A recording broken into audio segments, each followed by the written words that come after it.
इसकी इक्वेशन हमने डराइव कर ली थी, ये इसकी इक्वेशन आ गई थी हमारे पास, ठीक है, इस फॉर्म में। तो अगर अब हमारे पास एक एग्जांपल है कि अब अगर हमें इक्वेशन ऑफ ऑस्कुलेटिंग प्लेन किसी कर्व की फाइंड करनी हो तो फिर हम कैसे करेंगे। तो ये हमारे पास लेट्स सपोज कोई कर्व है जो हमें इक्वेशन की फॉर्म में गिवन है। तो अब इसमें हमने फाइंड क्या करना है, वही फार्मूला यूज़ करेंगे जो भी हमने डिराइव किया। तो उसके मुताबिक हमें क्या चीज़ चाहिए, एक्स प्राइम चाहिए, एक्स डबल प्राइम चाहिए, ठीक है, जी प्राइम चाहिए, इसी तरह से डबल प्राइम चाहिए। और इन तमाम को हमने इस फार्मूले में लगाना है, क्योंकि ये किस चीज़ का फार्मूला है हमारे पास, ये इक्वेशन ऑफ ऑस्कुलेटिंग प्लेन है, जिसमें ये किस तरह हम स्केलर ट्रिपल फाइंड करते हैं। हम डिटर्मिनेंट लेते हैं और वो किसके इक्वल आएगा, ज़ीरो के इक्वल होगा। ये हम डिटर्मिनेंट ले रहे हैं यहाँ पे x माइनस एक्स, और ये सारी वैल्यूज़ यहाँ पे लगा दें। ये सेकंड रो हो गई, ये थर्ड रो, इनमें ये तमाम values x prime, x double prime, और ये सारी वैल्यूज़ लगाएं और इसको थर्ड कॉलम से एक्सपेंड करें, ठीक है। तो जब इसको थर्ड कॉलम से एक्सपेंड करने के बाद आप सिंप्लीफाई करेंगे तो देन आपके पास सिर्फ और सिर्फ z is equal to zero आ जाएगा, which is the required plane होगा आपके पास, ठीक है। आपने इक्वेशन ऑफ ऑस्कुलेटिंग प्लेन, ये ऑस्कुलेटिंग प्लेन है आपके पास। नेक्स्ट जो डेफिनेशन है वो है टॉर्शन। तो टॉर्शन क्या चीज़ है, जैसे रेडियस का डेरिवेटिव लें तो टेंजेंट बनता है, फिर टेंजेंट का डेरिवेटिव लें तो कर्वेचर बनता है। इसी तरह अब हमारे पास है बाइनॉर्मल।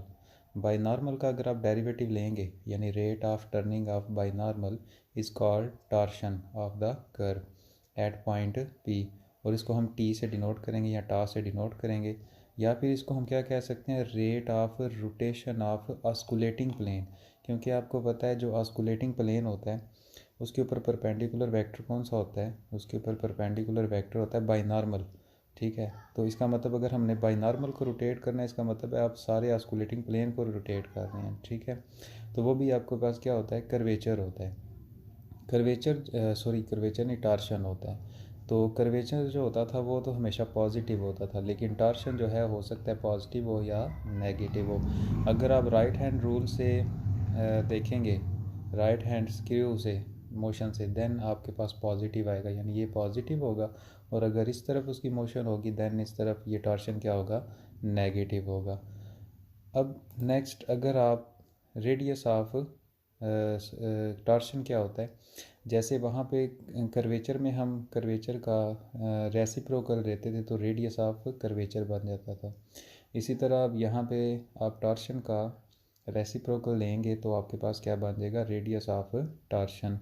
और जैसे पीछे हमारे पास था कि सर्कल ऑफ कर्वेचर और सेंटर ऑफ कर्वेचर, तो जो आपके पास टॉर्शन है उसमें कोई सर्कल ऑफ टॉर्शन या सेंटर ऑफ टॉर्शन नहीं होगा,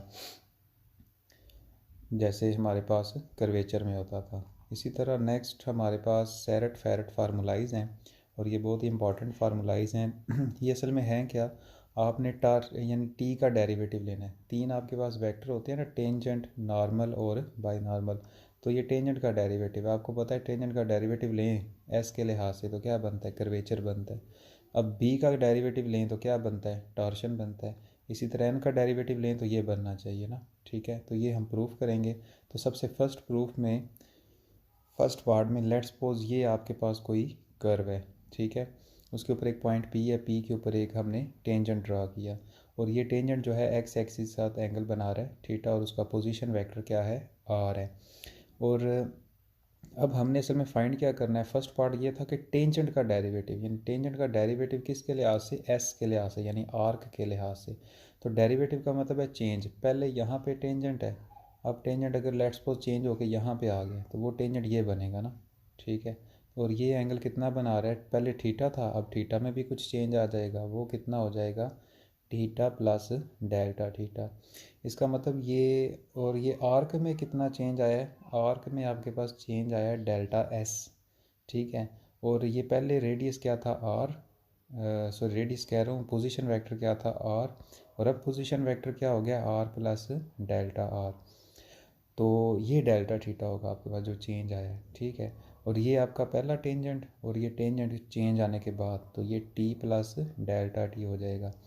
और यहाँ पे आप इसको ये आर्क बना लें, यहाँ पे इन दोनों को मिला के आर्क डिस्टेंस बी डी, और ये डायरेक्ट, ये असल में जो डायरेक्ट होगा ये आपका डेल्टा टी होगा, ठीक है, यहाँ पे ये। अब अगर नेक्स्ट हम डेल्टा टी जो है ये देख लें, यहाँ पे डेल्टा एस असल में क्या है, P Q arc, P Q arc जो है वो क्या है, डेल्टा एस है। तो हमने फाइंड क्या करना था, हमने फाइंड करना था हमने फाइंड करना है टेंजेंट का डेरिवेटिव। टेंजेंट एक वेक्टर है, तो वेक्टर का जब डेरिवेटिव करेंगे तो वेक्टर ही आएगा ना। तो वेक्टर में तो दो चीज़ें होती हैं, मैग्नीट्यूड और डायरेक्शन। तो सबसे पहले हम फाइंड करते हैं मैग्नीट्यूड। तो D T by D S की जो मैग्नीट्यूड है, यानी D T by D S असल में क्या है, डेरिवेटिव। तो डेरिवेटिव का तो ये फार्मूला होता है ना, यानी इस फॉर्म में हम लिख सकते हैं डेरिवेटिव को, यानी मॉड लेंगे तो ये मॉड लदा आ जाएंगे। अब डेल्टा टी जो है ये फाइंड करना है हमने। तो वो जो ऊपर हमारे पास एक सेक्टर बन रहा था ना, ये वाला सेक्टर जिसमें ये टी था और ये टी प्लस डेल्टा टी, तो ये डेल्टा टी, इसको कंसिडर करें। यहाँ पे ये आर्क लेंथ फाइंड करने का फार्मूला क्या होता है हमारे पास, S is equal to R theta. तो यहाँ पे एस क्या चीज़ होगी, आर्क लेंथ क्या है, बी डी, और आर क्या चीज़ है, रेडियस क्या बन रहा है, ए से बी, जो हमारे पास क्या है, टी वेक्टर है, और इसका हम क्या ले लेंगे, वेक्टर का मैग्नीट्यूड। और थीटा हमारे पास कितना है, डेल्टा थीटा। तो वैल्यूज़ लगा दें, ये हमने एस की वैल्यू लगा दी, ये आर की वैल्यू है, और ये थीटा की वैल्यू। तो अगर आप गौर से देखें तो टी यानी का जो मैग्नीट्यूड है वो तो 1 है, लेकिन बी डी जो आर्क है, बी डी आर्क, वो अप्रॉक्सीमेटली इक्वल है डेल्टा टी के साथ, अप्रॉक्सीमेटली इक्वल है डेल्टा टी के साथ, क्योंकि ये और ये आपस में क्या होते हैं, अप्रॉक्सीमेटली इक्वल होते हैं। तो इसका मतलब ये, इसकी जगह 1 लगाएं तो डेल्टा थीटा किसके इक्वल आ जाएगा, डेल्टा टी के इक्वल। तो डेल्टा टी की जगह पे डेल्टा थीटा लगा दें, तो ये किसका डेफिनेशन बन गई, डेरिवेटिव की, किसका डेरिवेटिव, थीटा का डेरिवेटिव। और हमें पता है थीटा का डेरिवेटिव जो होता है वो किसके इक्वल होता है, के इक्वल होता है, यानी कि कर्वेचर। तो इसका मतलब मैग्नीट्यूड जो है वो किसके इक्वल आ गया, के इक्वल आ गया। Now we find the direction of D T by D S. तो डायरेक्शन फाइंड करने के लिए अगर हम ये कंसिडर करें, सेम का डॉट प्रोडक्ट जो है वो क्या है, 1 है, डेरिवेटिव ले लें दोनों तरफ, डेरिवेटिव लेंगे तो प्रोडक्ट रूल लगेगा, और बाय डेफिनेशन ऑफ कम्यूटेटिव, क्योंकि ये डॉट प्रोडक्ट जो होता है वो क्या होता है, कम्यूटेटिव होता है। तो जब कम्यूटेटिव की प्रॉपर्टी यहाँ लगाएंगे तो ये चीज़ आपके पास आ जाएगी। ये चीज़ क्या शो कर रही है कि ये जो वेक्टर है टी के साथ डॉट प्रोडक्ट ज़ीरो होने का क्या मतलब है कि ये वेक्टर जो है टी के साथ क्या है, परपेंडिकुलर है। और टी के साथ परपेंडिकुलर वेक्टर कौन सा होता है, नॉर्मल वेक्टर। इसका मतलब ये वाला जो वेक्टर है ये भी किसके अलांग है, नॉर्मल वेक्टर के अलांग है, ठीक है। तो इसका मतलब उसकी डायरेक्शन एन की डायरेक्शन ही होगी, और उसके यूनिट वेक्टर को हम एन से डिनोट करेंगे। तो इसका मतलब क्या बन गया, इक्वेशन 1 आपके पास बन गई कि टी का जो डेरिवेटिव होता है वो क्या होता है, असल में टी का डेरिवेटिव किसके इक्वल आ जाएगा, मैग्नीट्यूड और डायरेक्शन। ये मैग्नीट्यूड लगा दी और ये डायरेक्शन। सेम इसी तरह आप सेकंड प्रूफ अगर देखें तो बी का अब आपने डेरिवेटिव लेना है। तो जब बी का डेरिवेटिव लेना है तो उसमें भी क्या होगा, मैग्नीट्यूड और डायरेक्शन, मैग्नीट्यूड और डायरेक्शन। तो मैग्नीट्यूड तो अगर आप देखें ना तो बाय डेफिनेशन ही हम कह सकते हैं कि arc rate of turning of binormal is called torsion. तो टार्शन असल में क्या चीज़ होती है, बी का अगर आर्क के लिहाज से डेरिवेटिव लेंगे तो टार्शन ही आएगा। इसका मतलब ये इसके जो आपके पास आ रहा है जो मैग्नीट्यूड है उसकी जगह आप डायरेक्ट क्या लिख सकते हैं, आप उसकी जगह डायरेक्ट हम लिख सकते हैं कि वो क्या है, टा है, यानी टार्शन। लेकिन अब हम उसकी क्या फाइंड करेंगे, हम उसकी फाइंड करेंगे डायरेक्ट।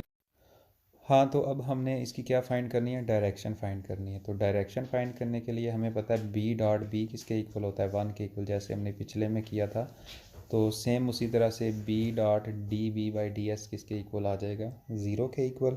और ये चीज़ हमें क्या शो कर रही है कि ये जो वेक्टर है ये बी के साथ क्या है, परपेंडिकुलर है, यानी ये वेक्टर बी के साथ क्या है, परपेंडिकुलर है। और हमें ये भी बात पता है कि बी के साथ तो दो वेक्टर परपेंडिकुलर होते हैं, कौन कौन से, टी भी परपेंडिकुलर होता है और बी भी होता है। अब बी डॉट टी अगर हम करते हैं तो अब ये डिफरेंट है तो ये 0 आएगा। अब जब डेरिवेटिव लेंगे, प्रोडक्ट रूल लगाएंगे, तो ये चीज़ आपके पास आ जाएगी। इसमें अब आपको इन दो की वैल्यूज़ आती हैं, D B by D S की वैल्यू, ठीक है, sorry D B by D S तो हम फाइंड कर रहे हैं ना। D T by D S की वैल्यू, तो वो आप यहाँ पे के एन लगा देंगे इसकी जगह पे, के कॉमन ले लें यहाँ पे, तो ये चीज़ आ गई। और ये डिफरेंट का डॉट प्रोडक्ट है, और डिफरेंट का डॉट प्रोडक्ट जो होता है वो क्या होता है, ज़ीरो होता है। तो इसका मतलब क्या हो गया, अब यहाँ से क्या चीज़ पता चली, इसका और इसका डॉट प्रोडक्ट क्या है, ज़ीरो है। जब ये दो डॉट प्रोडक्ट ज़ीरो हैं तो इसका मतलब ये है कि ये वाला वेक्टर जो है टी के साथ क्या है, परपेंडिकुलर है। और ऐसा कौन सा वेक्टर होता है जो टी के साथ भी परपेंडिकुलर होता है और बी के साथ भी परपेंडिकुलर होता है, वो नॉर्मल वेक्टर होता है। इसका मतलब ये होगा कि ये जो वेक्टर है ये टी के साथ परपेंडिकुलर है और पैरेलल फिर किसके साथ होगा, एन वेक्टर के साथ होगा। इसका मतलब इसकी डायरेक्शन क्या होगी, एन की डायरेक्शन होगी। तो फिर वो आपके पास क्या बन जाएगा, यहाँ पे आपने मैग्नीट्यूड लगाना है और यहाँ पे डायरेक्शन। तो मैग्नीट्यूड जो है वो तो टा है और डायरेक्शन क्या है, एन डायरेक्शन है। हम माइनस हाथ किस लिए लगा रहे हैं, negative sign has been chosen to keep the torsion positive, क्योंकि टॉर्शन पॉजिटिव भी हो सकती है नेगेटिव भी हो सकती है। तो हम साथ माइनस साइन यूज़ करेंगे कि अगर नेगेटिव हो तो उसको पॉजिटिव करने के लिए। अब जो थर्ड वाला पार्ट है वो तो क्योंकि हमें देखें थर्ड पार्ट में हम n का डेरिवेटिव लेना है और n को हम लिख सकते हैं b क्रॉस t। तो देखें अब b जब हम डेरिवेटिव लेंगे तो b का भी डेरिवेटिव होगा, t का भी डेरिवेटिव होगा, और इन दोनों के डेरिवेटिव हमें आते हैं, इसलिए हमने ये चीज़ यूज़ कर सकते हैं। अब जब यहाँ पे प्रोडक्ट रूल लगेगा तो D B by D S की वैल्यू भी अब हमने फाइंड कर ली है, D T by D S की वैल्यू भी हमने फाइंड कर ली है। तो वो वैल्यूज़ हम यहाँ पे पुट कर देंगे, ये हमने D B by D S की वैल्यू लगा दी, ठीक है। और ये हमने D T by T S की वैल्यू लगा दी। तो अब यहाँ से के कॉमन ले लें, माइनस टा कॉमन ले लें, तो ये किसके इक्वल होता है, एन क्रॉस टी जो होता है वो माइनस बी के इक्वल। और जो आपके पास दूसरा आ रहा है बी क्रॉस एन, वो आपके पास माइनस टी के इक्वल होता है। तो इस तरह ये बन जाएगा टार्शन बी माइनस के टी। हाँ जी, नेक्स्ट जो है हमारे पास क्वेश्चन है, suppose that path traced by the particle is, ये हमें यानी कर्व की इक्वेशन गिवन है। आपको पता है कर्व की इक्वेशन क्या होती है, R is equal to X I plus Y J plus Z K, जिसमें एक्स भी टी का फंक्शन होता है, वाई भी टी का फंक्शन होता है, जी भी टी का फंक्शन होता है, लेकिन इसमें वाई भी ज़ीरो है और जी भी ज़ीरो है। तो सिर्फ़ और सिर्फ हमें क्या गिवन है, सिर्फ़ और सिर्फ हमें एक्स गिवन है, ठीक है। तो ये भी किसको रिप्रेजेंट कर रहा है, किसी कर्व को रिप्रेजेंट कर रहा है। अब क्वेश्चन ये है कि एक्सेलरेशन वेक्टर जो है वो ऑस्कुलेटिंग प्लेन में लाई करता है और टेंजेंशनल और नॉर्मल कंपोनेंट ऑफ एक्सेलरेशन हमने फाइंड करने हैं। और आपको पता है एक्सेलरेशन कैसे फाइंड करते हैं, पोजीशन वेक्टर का अगर आप डेरिवेटिव लेंगे तो वेलोसिटी बनेगी और डबल डेरिवेटिव करेंगे तो आपके पास एक्सेलरेशन बनेगा। तो सबसे पहले एक्सेलरेशन फाइंड करते हैं, तो उसके लिए ये हमें गिवन है, एक्स जो है वो फंक्शन ऑफ टी है, यानी ये पोजीशन वेक्टर गिवन है, यानी इसको आप कह सकते हैं कि R is equal to X, लेकिन इसमें वाई और जी नहीं है। तो ये पोजीशन वेक्टर है हमारे पास कर्व का, इसका हमने टी के लिहाज से डेरिवेटिव करना है, लेकिन हमने टी के लिहाज से डेरिवेटिव की वैल्यूज़ नहीं पढ़ी। तो हम यहाँ पे क्या यूज़ करेंगे, चेन रूल यूज़ करेंगे। जब यहाँ पे चेन रूल लगाएंगे तो ये क्या बन गया, पोजीशन वेक्टर का इसके लिहाज से डेरिवेटिव करें तो टी बनता है, ठीक है ना। अब यहाँ पे फिर दोबारा जब ये वेलोसिटी आ गया, जब एक्सेलरेशन फाइंड करना है तो डबल डेरिवेटिव करेंगे, यानी यहाँ पे दोबारा डेरिवेटिव करेंगे। तो जब यहाँ डेरिवेटिव करना है तो दोबारा हमें चेन रूल यूज़ करना पड़ेगा, क्योंकि हमने इसका डेरिवेटिव किसके लिहाज से करना है, एस के लिहाज से। तो यहाँ पे फिर दो फंक्शन है, प्रोडक्ट रूल लगाएं, सिंप्लीफाई करें, तो ये चीज़ आपके पास क्या आ गई, डबल डेरिवेटिव। और ये डबल डेरिवेटिव किसके इक्वल होता है, एक्सेलरेशन के इक्वल। और अगर आप इसमें देखें तो ये क्या चीज़ आ रही है, टी आ रहा है और एन आ रहा है। और आपको पता है ये टेंजेंशनल कंपोनेंट है, टी के साथ जो भी गिवन है ये टेंजेंशनल कंपोनेंट है, और एन के साथ जो गिवन है ये नॉर्मल कंपोनेंट है। और ये टी और एन में लाई कर रहा है, यानी ये ए जो है ये किस प्लेन के अंदर है, टी और एन वाले प्लेन में। और टी और एन वाला प्लेन असल में कौन सा होता है, ऑस्कुलेटिंग प्लेन। तो यहाँ से ये शो हो गया कि ये एक्सेलरेशन वेक्टर जो है किस में लाई करता है, ऑस्कुलेटिंग प्लेन में, और उसका टेंजेंशनल और नॉर्मल कंपोनेंट क्या होते हैं। नेक्स्ट ये कुछ छोटे छोटे क्वेश्चन हैं, मसलन आर ट्रिपल प्राइम इसके इक्वल है, फोर्थ डेरिवेटिव, और इस तरह से ये छोटे छोटे क्वेश्चन हैं। ये सब में आपने कैसे करने हैं कि सबसे पहले तो आपके पास आर गिवन है, आर लेके चलना है आपने कि आर किसका फंक्शन होता है, एस का। आपको पता है आर का एक डेरिवेटिव लें तो क्या बनता है, टेंजेंट बन जाता है टी बन जाता है। डबल डेरिवेटिव लें तो यानी क्या बन जाता है, के एन बन जाता है। इसी तरह अगर ट्रिपल डेरिवेटिव करेंगे यानी इन दोनों का डेरिवेटिव, तो प्रोडक्ट रूल लगेगा। सिंप्लीफाई करें, उसमें से अब जो जो वैल्यूज़ आपको पता है, मसलन आपको इसकी अब वैल्यू पता है टार्शन बी माइनस के टी, इसकी वैल्यू, इसकी के का डेरिवेटिव है तो सिर्फ क्या लगा दें, के प्राइम। सिंप्लीफाई करेंगे तो ये चीज़ आ जाएगी। इसी तरह बाकी पार्ट्स भी इसके फोर्थ डेरिवेटिव, और इस तरह से आपने जस्ट इनके क्या फाइंड करने हैं, डेरिवेटिव्स फाइंड करने हैं। तो नेक्स्ट जो थ्योरम है वो है कि इसमें आप ये सिर्फ देखें कि अगर आपके पास आर यानी पोजीशन वेक्टर जो है वो किसी एस का ही फंक्शन हो, यानी उसमें वेरिएबल जो यूज़ हो रहा है वो सिर्फ एस ही है या एस का ही फंक्शन है, देन आपने कर्वेचर के लिए ये फार्मूला यूज़ करना है। आप कर्वेचर इस फार्मूले से फाइंड करेंगे और टार्शन आप इस फार्मूले से फाइंड करेंगे। लेकिन अगर क्वेश्चन आ जाता है कि आपका जो पोजीशन वेक्टर है वो फंक्शन ऑफ यू है, यू मतलब कोई भी और पैरामीटर एस के अलावा कोई हो, यानी टी हो सकता है, थीटा हो सकता है, लेकिन एस के अलावा हो, देन आपने कर्वेचर इस मेथड से और टार्शन इस मेथड से फाइंड करना है। और इनके प्रूफ मैंने आपको क्लास में करवा दिए थे, और ये इसलिए जस्ट यहाँ पे इनके यूज़ आप देखेंगे। इससे रेलिवेंट बहुत सारे क्वेश्चंस हैं, तो वो आप इन फार्मूलाज़ को यूज़ करके टार्शन और कर्वेचर फाइंड करेंगे।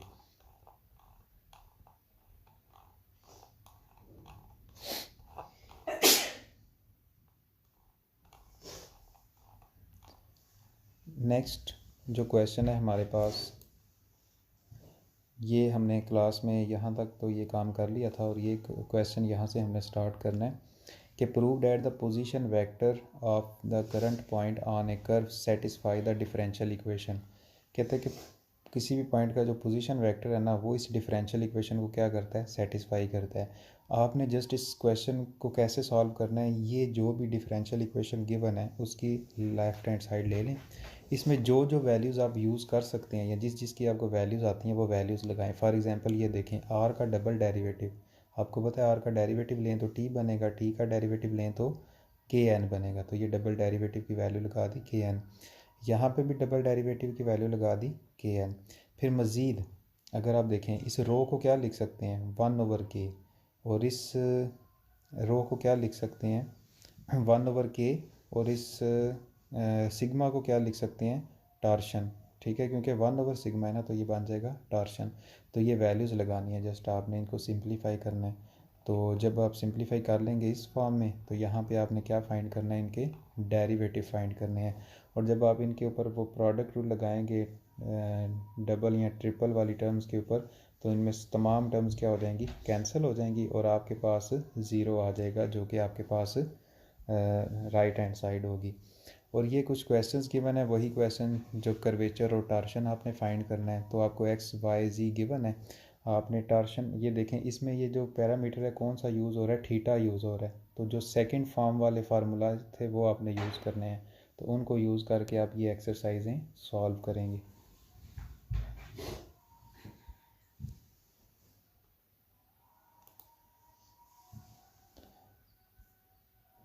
ये यू की फॉर्म में क्वेश्चन गिवन है, इसी तरह से आपके पास ये क्वेश्चंस गिवन है,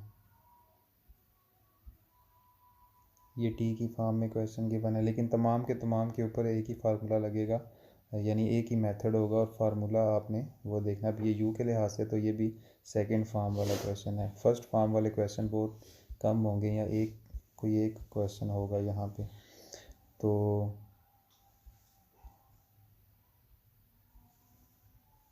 ये क्वेश्चन,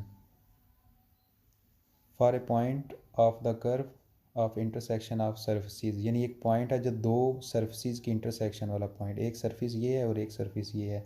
हमने प्रूव करना है कि रो और सिग्मा जो है ना वो ये सेम होते हैं, यानी दोनों ही क्या हैं, इक्वल हैं। तो सबसे पहले अगर आप देखें ये हमें यानी एक सरफेस की इक्वेशन हो गई, ठीक है।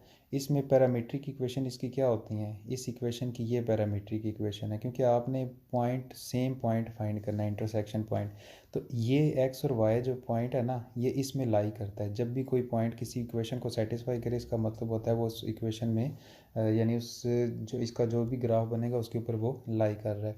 तो ये जो दो कंपोनेंट हैं ये उस ग्राफ के ऊपर लाई कर रहे हैं। तो तीसरा कंपोनेंट हमने y यहाँ से ले लिया, ठीक है, ये y हमें गिवन है। तो यहाँ से अगर आप क्या अप्लाई करें, यानी x की और y की दोनों की वैल्यूज़ लगा दें, यहाँ पे सिंप्लीफाई करें तो ये बन जाएगा थीटा इस तरफ भी और इस तरफ भी, ये कैंसिल हो जाएंगे। तो यहाँ से आपने z निकाल लिया, इसका मतलब ये आपके पास x की वैल्यू है जो कि पैरामीटर क्या है थीटा, y की वैल्यू जिसमें पैरामीटर क्या है थीटा, और ये z की वैल्यू जिसमें पैरामीटर क्या है थीटा। तो आपके पास ये एक पोजीशन वेक्टर बन गया, यानी ये 3 आपके पास कंपोनेंट्स आ गए। अब ये आपने क्योंकि थीटा की फॉर्म में ये एक पैरामीटर गिवन है, तो अब इनके ऊपर आपने वही फार्मूलाज यूज़ करने हैं जो हमने ऊपर डिफ़ाइन किए थे। वो फार्मूला हमारे पास क्या था, वो फार्मूला था हमारे पास ये कर्वेचर फाइंड करना है, देन आप ये फार्मूला यूज़ करेंगे और इसमें जो आपने इसके मतलब तमाम वैल्यूज़ फाइंड की हैं वो इसमें लगा दें और उसका आप रेसिप्रोकल करेंगे तो क्या चीज़ आ जाएगी आपके पास, रेडियस ऑफ कर्वेचर। अब जो आपने टार्शन फाइंड करना है, तो टार्शन के लिए भी जो फार्मूला हमने देखा था पीछे, उसकी रिक्वायरमेंट जो भी वैल्यूज़ हैं वो आप फाइंड कर लें और उसमें वो तमाम की तमाम वैल्यूज़ लगा दें और आप देखेंगे कि दोनों के आंसर क्या आ जाएंगे, इक्वल आ जाएंगे, और यही हमने प्रूफ करना था। नेक्स्ट जो क्वेश्चन है वो भी एक आसान सा क्वेश्चन हमने क्लास में डिस्कस किया था कि अगर आपके पास k इज़ इक्वल टू 0 हो जाए at all the point then curve is a straight line, और टार्शन अगर 0 हो जाए at all the point then curve is a plane curve. ये बेसिक से इसके छोटे छोटे प्रूफ हैं, ये आप खुद करेंगे जो कि क्लास में हमने इनको डिस्कस कर लिया था, ठीक है। नेक्स्ट हम स्टार्ट करेंगे आगे, जहाँ तक हमने क्लास में पढ़ लिया था ये तो जस्ट उनका हम रिव्यू था और ये क्वेश्चन भी हमने सॉल्व कर लिया था, ठीक है। इससे आगे हम अब कंटिन्यू करेंगे नेक्स्ट लेक्चर में।